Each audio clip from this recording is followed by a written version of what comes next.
তো বন্ধুরা কেমন আছেন আপনারা? আশা করি সবাই ভালো আছেন। দীর্ঘদিনের অপেক্ষায় আজকে আমি ফাইনালি হায়দ্রাবাদে যাচ্ছি। মানে কি বলবো, যেতে এতটা খারাপ লাগছে এবং কষ্ট হচ্ছে। সোনা মন খারাপ করে বসে আছে। মা হায়দ্রাবাদে যাই যাই আমি হ্যাঁ না না মরে যাবো বলতে নেই, বলছি মরে যাবো না মা, ওটা বলতে নেই না মা, চলে যাচ্ছি। মা তুমি একা থাকতে পারবে? তুমি বুঝতে পারছো না, আমি চলে যাচ্ছি, হায়দ্রাবাদ যাচ্ছি। তুমি কাউকে ডাকি, তোমাকে একটু আদর করে দিই। হ্যাঁ কাউকে ডাকি। হ্যাঁ তোমার মুখের অবস্থা কি হয়েছে? লিপস্টিক। তো বন্ধুরা আজকে যাচ্ছি হায়দ্রাবাদে। তো এখন 3টে বাজে বাড়ি থেকে বেরোচ্ছি। আমার ফ্লাইট আছে রাত 8:45-এ। তো সাথে থাকুন, আমি পুরোটা ব্লগ দেওয়ার চেষ্টা করবো। হায়দ্রাবাদ অবশেষে যাওয়া হচ্ছে। মাম্মি চলে যাই আমি। হ্যাঁ তুমি কষ্ট পাবা না? হ্যাঁ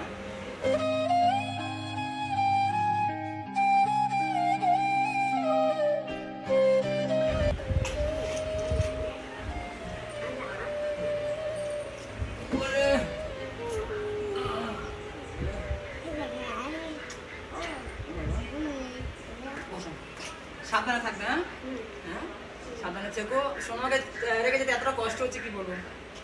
সাবধানে থেকো মা।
মজা খাবে? আমার ভালো লাগছে না, তোমাকে ছেড়ে যেতে আমার ভালো লাগছে না। টাটা। ও বুঝতে পারছি না এখানে আমি যাচ্ছি, কিন্তু বুঝতে পারছি না আমি চলে যাচ্ছি সত্যি। ওকে ওকে। তো বন্ধুরা এটা হচ্ছে আমার ফ্লাইট। এখান থেকে টেক আপ করবে রাত 8:45-এ। আমার আসতে অনেকটা দেরি হয়ে গেছে। এখানে এত পরিমাণে আওয়াজ হচ্ছে আমি কিছু শুনতে পাচ্ছি না। পুরো ঘেমে গেছি। বন্ধুরা এখন রাত 11:30 বাজে। ফাইনালি চলে এসেছি রাজীব গান্ধী ইন্টারন্যাশনাল এয়ারপোর্টে। ভিডিও করার মন লাগছে না, ভালো লাগছে না ভিডিও করতে। শরীরটা এত খারাপ লাগতেছে। মানে পুরো 30 মিনিট লেট, আধা ঘন্টা। আর অ্যাকচুয়ালি আমি টিকিট পাচ্ছিলাম না, তো তাই। রাজীব গান্ধী ইন্টারন্যাশনাল এয়ারপোর্ট চলে এসেছি। আগের বার যে হোটেলে ছিলাম সেখানে বাঙালি আগের বার তো এখানে ছিলাম, ওইটাই ছিলাম আগের বারে। একই না দুটো? হায়দ্রাবাদে চলে এসেছি ফাইনালি। তো গতকাল রাত 1টার সময় আমি এখানে হোটেলে ঢুকেছি, রুমে ঢুকেছি। তো এখন যাচ্ছি। বাহ রোদ লাগছে প্রচুর। হায়দ্রাবাদের ওয়েদারটা এতটা ভালো না, মানে আমার কথা তো আপনারা শুনতে পাচ্ছেন না, এই জন্য যে প্রচণ্ড গাড়ি চলছে না, গাড়ির আওয়াজ হচ্ছে এখানে। হায়দ্রাবাদের ওয়েদারটা এতটা ভালো, মানে আমরা শীতের সময় আগেরবার যখন আসি তো শীতের সময় এসেছিলাম। শীতের সময় যখন আসি তো সেরকম শীত নাই। আর এখন যে গরমের সময় এসেছি, গরম নাই আর শীতও নাই, মোটামুটি ওয়েদার জোস। তো শরীরটা খুব খারাপ লাগছে, মানে কি বলবো, গাড়ি জার্নিং করে ভালো লাগছে না। আর এআইতে ঢুকছি এখন। এটা ভিডিও করার ইচ্ছা আমার ছিল না, আমি কিছু কথা বলি, ভিতরে ভিডিও করতে অ্যালাও নাই। তো এটা ভিডিও করার ইচ্ছা আমার ছিল না, বাট এটুকু আপডেট তো আপনাদের দেওয়া দরকার, তাই হচ্ছে ভিডিও। তো ফাইনালি আমার মানে বাঁচার জায়গায় এই আসতে হলো, বাধ্য, কিছু করার নাই। আসার কথা ছিল আরও আগে।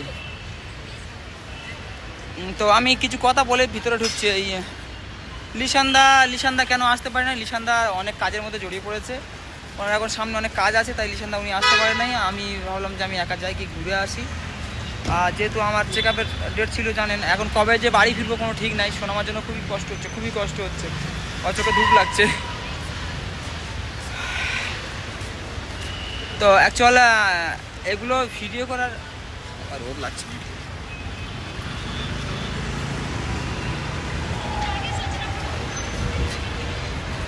ও কোন দিকে দাঁড়াবো? এটা ভিডিও করার কোনো ইচ্ছা ছিল না, তো আমি এসছি, ভালো কথা, সুস্থ মতো ফিরে যাই। আমার মন মানসিকতা একদমই ভালো নাই, সোনামাকে ফেলে এসেছি, মন মানসিকতা ভালো নাই। গতবারে ভিডিও করতে বাধ্য ছিলাম কারণ টাকা পয়সার সমস্যার জন্য ভিডিও করেছিলাম, বাট এবারে ভিডিও করার কোনো ইচ্ছা ছিল না। তো আপনাদেরকে আপডেটটা দেওয়ার জন্য, জাস্ট আপনাদেরকে আপডেট দেওয়ার জন্য ভিডিও করছি। জানি না আমার কথা আপনারা শুনতে পাচ্ছেন কি না, বা ভয়েস ওভার দিতে হতে পারে আবার। তো এখন আমি এখনও কিছুই করি নাই, এখানে চেক আপ টেক আপ কিছু করি নাই। এটাই হয়তো হায়দ্রাবাদের শেষ ভিডিও, কারণ আমি ভিডিও করবো না, আমার সেরকম মন মানসিকতা নাই যে ভিডিও করার। লিশানদার সাথে কন্টিনিউ কথা হচ্ছে, যোগাযোগ হচ্ছে, উনি খোঁজ খবর নিচ্ছে। আর সামনে ইলেকশন আছে, প্লাস উনি অনেক কাজের মধ্যে জড়িত এখন, তাই উনি আসতে পারেনি। বাধ্যতা আমার আসতে হলো, আমার শরীরের কন্ডিশনটা দিন দিন খারাপ হয়ে যাচ্ছিল। আর সোনামাকে ফেলে আসাটা কতটা কষ্টদায়ক এখন আমি বুঝতে পারছি। ওকে ছেড়ে আমি একটা দিন কোথাও বাইরে থাকতে পারি না। আর আমি এসছি আজকে একদিন হয়ে গেল, গতকাল রাতে ঢুকলাম। এখন কতদিন থাকতে হবে, তাও জানি না। ভিতরে যাই, দেখি কি বলে। আর আমার সঙ্গে আমি এখানে একা সামলাতে পারছিলাম না, তাই ওখান থেকে একটা লোক নিয়েছি, তার পার্টে 500 টাকা করে দিতে হবে। মানে সে আমার সঙ্গে থাকবে, আসছে সে সব কিছু নিয়ে। আমি এখন যাই ভিতরে। তো দোয়া আশীর্বাদ প্রে করবেন যাতে আমার শরীরটা সুস্থ থাকে। আমি সোনামার জন্য এখনও বলছি বাঁচতে চাই। আর ক্যামেরা একটু সমস্যা হয়েছে, তাই ছবিটা ভালো লাগছে না। যাই হোক, তো এখন যাব, ভিডিও করতে এক্ষুনি বন্ধ করবো, এক্ষুনি বলো ভিডিও অফ করো। ভাই আইয়ে, এক্ষুনি বলে ভিডিও অফ করো। লুকিয়ে চিপে করবো, কি আছে, কি বলে। হ্যাঁ, ভিডিও অফ করে দেবো। বলছে যে ভিডিও অ্যালাউ নেই হ্যাঁ, দেখেছো এই সমস্যা। ভাই আইয়ে, তো যাই, উপরে যেতে হবে এখন। এটা ভিডিও করার কোনো ইচ্ছে আমার ছিল না, বাট শুধু আপনাদের জন্য। ভাববে রোহান কখন হায়দ্রাবাদ গেল, কি হলো কিছু বুঝলাম না, তো তাই ভিডিও করতে বাধ্য। এগুলো আর ভালো লাগে না। কী যে ভুল করেছি যে সোশ্যাল মিডিয়া থেকে এইসব আমার রোগের কথাবার্তা নিয়ে নিয়ে আসলেই ভালো হতো। মানে বদনাম বেশি হয়ে গেছে, মানে কাজের থেকে বেশি বদনাম পেয়েছি আমি। থাক, নিজের জিনিসটা নিজের সামলাতে হবে। তো বন্ধুরা ভালো থাকবেন সবাই, বাদ বাকিটা রিস্ক নিয়ে ভিডিও করছি, ফোন করে নিবে।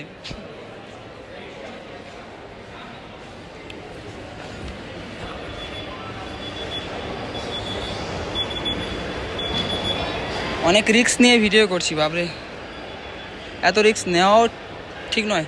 আইজির পাশে এই ভিউটা দেখুন কত সুন্দর, ঠিক আছে। মানে কি বলবো, আমি বাড়িতে অসুস্থ থাকি, বাট হায়দ্রাবাদে আসলে আমি সুস্থ হয়ে যাই, কেন জানি না। কোনো মেডিসিন না নিলে দিই, হায়দ্রাবাদে আসলে আমি সুস্থ হয়ে যাই। ওহো, এখানকার ওয়েদার এতটা ভালো না, মানে অসুস্থ মানুষ এখানে সুস্থ হয়ে যাবে, এরকম একটা ব্যাপার। আর এটা হচ্ছে এআইজি, হ্যাঁ নতুন হচ্ছে, ওখান থেকে ঢুকতে হয়, নতুন হচ্ছে। ওপারটা ওই এটা নতুন হচ্ছে। বাবরে গাড়ির আওয়াজ হচ্ছে, এত কি লাগাবো। আমরা আছি ওই সামনে ওই হোটেলটায়, মানে আমরা না, আমি সরি।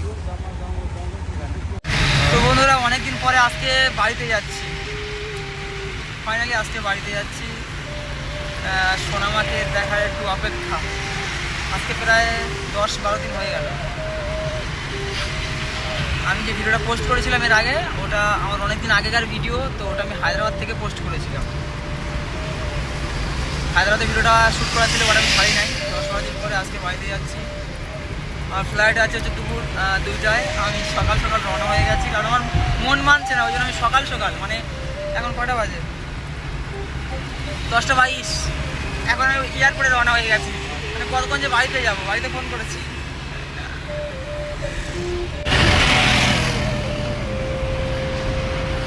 হায়দ্রাবাদের ওয়েদার জোস।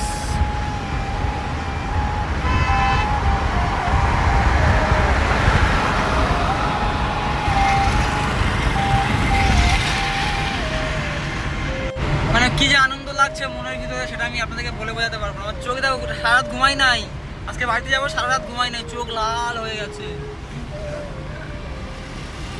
শান্তি, মানে সারা রাত ঘুমাই নাই আমি, যে কখন বাড়িতে যাবো কখন বাড়িতে যাবো।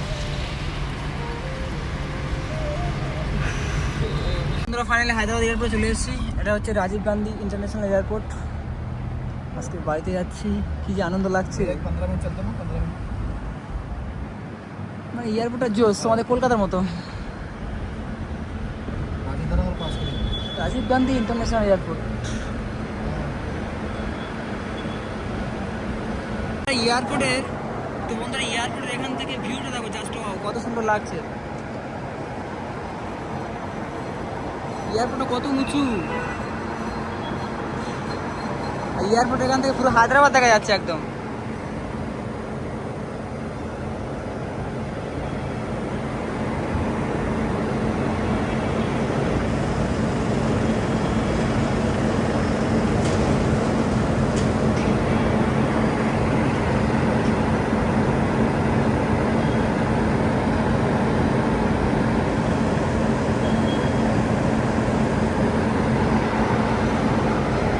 मौसम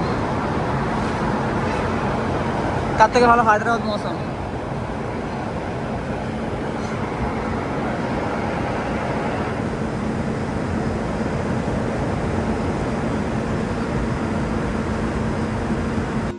বন্ধুরা ফাইনালি ফ্লাইটে বাড়িতে যাচ্ছি।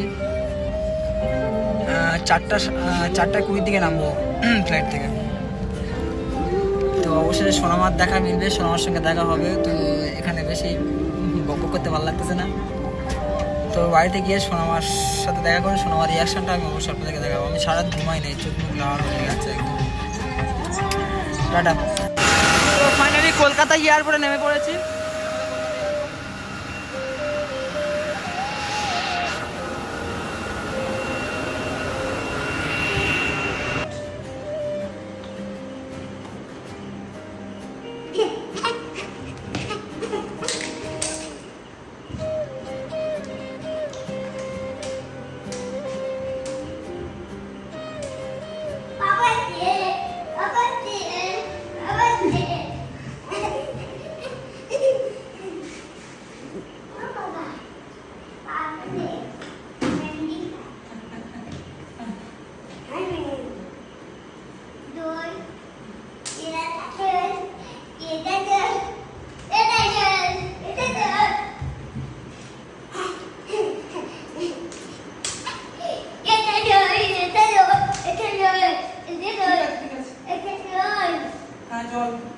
জল ঠিক আছে, ঠিক আছে, আমি এসছি, সমস্যা নেই।